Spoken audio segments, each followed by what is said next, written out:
Kasabay ng solar eclipse, nilabas ng Nike ang bagong logo ni Victor Wembanyama na merong brand nickname na Extraterrestrial. Alien ang logo ni Wemby kasi nga pinangatawanan talaga niya. Meron din siyang $100 million na deal sa Nike at meron din siyang ginagamit na sapatos ngayon, ang Nike GT Personal Edition. Nung All-Star Weekend pa talaga gumawa ng sariling logo si Wembanyama at nilagay niya sa sapatos. Mostly kasi na nangyayari, yung player mismo ang nagdi-design ng logo nila, pero kapag nakuha yun ng brand, hindi nila magagamit kapag lumipat. Tulad na nangyari kay Kawhi at kay Kyrie.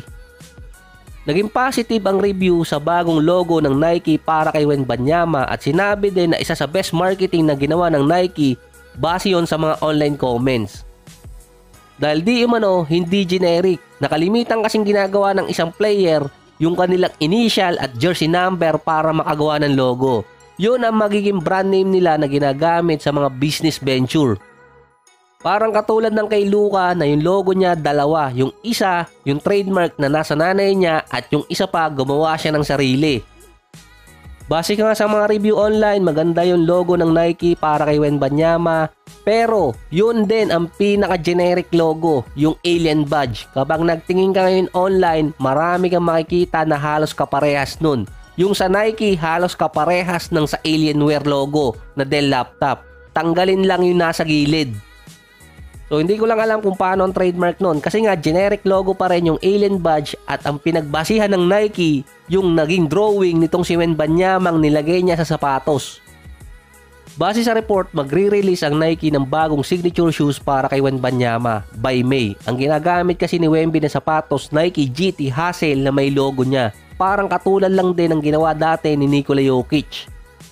Na hindi talaga yon ang pinaka-signature shoes na. Kaya lumipat ang brand si Jokic kasi nga gusto niya magkaroon ng sariling signature shoes. Parang kay Anthony Davis na ang tagal na naglalaro sa NBA, nag-iintay pa rin siya ng signature shoes pero hindi bigyan ng brand. Kasi nga base doon, hindi magiging mabenta sa consumer kapag meron ng isang big man na signature shoes. Meron din naman mga big man na merong signature shoes pero hindi sa dalawang major brand tulad ng Nike at Adidas. Si Wembanyama ang isa sa pinakamabentang player ngayon, rookie pa lang, kasama siya sa top 5 ng most sales ng jersey ngayong season. Last season, ang San Antonio merong average na almost 17,000 gate attendance. Ito yung sa home court nila. Pang number 25 yun sa buong NBA. Ngayong season naman, ang San Antonio may average na 18,000 gate attendance na pang 60 naman yon sa buong liga. Yung debut game pa ni Wemby ang naging most watched game sa opening night.